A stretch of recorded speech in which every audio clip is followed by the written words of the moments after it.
I can't see a movie without thinking of you and thinking, what would Thor think of this one? And you see how many movies in a year, you figure? Oh, I mean, if I can't do the math right now, but 2 to 3 a week, so calculate that, and quite a few. So 150 plus. There you go. A lot of gems, a lot of duds, but we're looking at the best of the year right now. Let's go, top 5, starting with number 5. All right, I know you've seen this one because everything is awesome. The Lego Movie. Seen it like 5 times. Yeah, I know. I've seen it multiple times. It is an instant classic in my mind. Chris Pratt had an incredible year, and he was so good as the voice of this main character. And the Lego Movie, it wasn't just a toy commercial. It had a lot of heart. It had a lot of satire. A lot of the jokes may go over the kids' heads, but not in a sort of dirty way.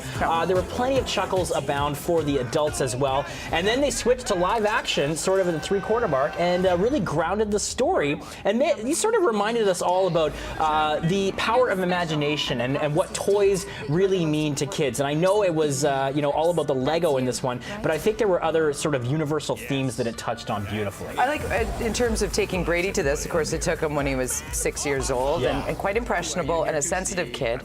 And he really got the sort of, that the main character was a little bit of a nobody, if you will, like sort of had that vibe. And then it was almost like Ruby Red Slippers in The Wizard of Oz. The power was within that simple worker, to become this hero of the Lego Movie. I love that in an age where kids are struggling to fit in, and their identity and their own uniqueness often gets lost by the wayside. I thought it had a great message, fun for the entire family, and it was so visually eclectic. There was never a dull moment in it. There was so much frantic action in so many parts. I just couldn't get enough of the Lego Movie. That's my number 5, because oftentimes on these top 5s, there's a lot of drama and some brooding acting. I thought we'd have a nice family-friendly, fun film to start it off. You're awesome. Okay. Number 2.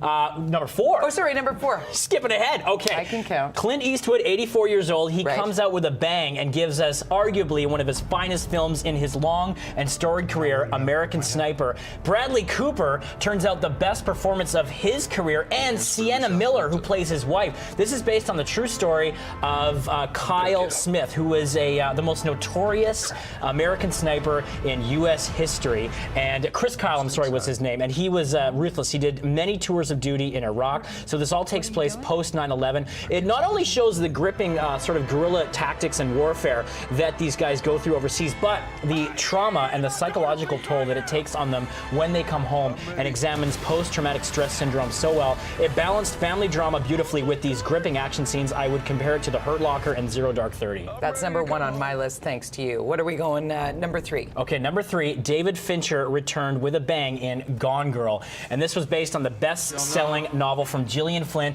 And part of the brilliance of this film is because Gillian Flynn adapted her own screenplay. So a lot of times you get adaptations lost in translation because you have screenwriters that are working from the source material. But no, she decided what to leave in, what to sort of alter for the movie. And Ben Affleck was just so good as Nick Dunn, and Rosamund Pike, incredible as Amy. And the twists and turns that it took, the gloss and the sheen that Fincher brings to all of his movies, it was all there front and center. It really showed the power of editing, cinematography, musical score, courtesy of Trent Reznor and Atticus Ross. It all just came together beautifully, and I hadn't read the book, and I was floored by all the twists that it took. And everybody who's read the book says, oh my gosh, this is one of the best books ever, and that it was adapted by the author is a huge point here. Big time. All right, good to note.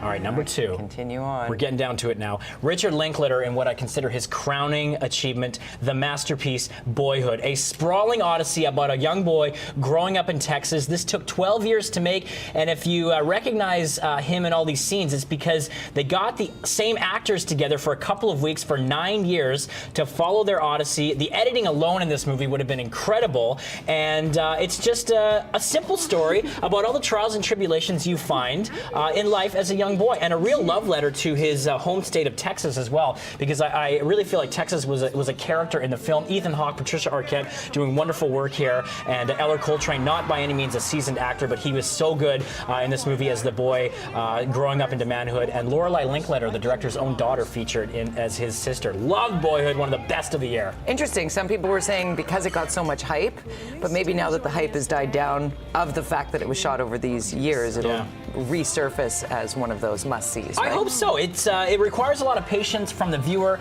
but my number one pick is a jazz thriller that does not require much patience alone because it hits the ground running. We're talking, of course, about Whiplash, my favorite film of 2014, starring Miles Teller and J.K. Simmons. He's a young aspiring jazz drummer who gets enrolled in a prestigious music school, and it's led by a ferocious teacher played by J.K. Simmons there, who is always a scene stealer. These two are dynamite in this one. It basically created its new genre as being a jazz thriller. It's pure cinema, this one. It has got one of the most rousing climaxes I've seen all year, and I thought it was a perfect movie, displaying wonderful emotion, great acting, editing, cinematography, everything. It had the total package. Two things I can get from this one from you. I remember when you came into the BT offices after seeing Whiplash, and you're like, that's it. Totally. That's the movie. Hands down. But what's the actor's name who plays the drums?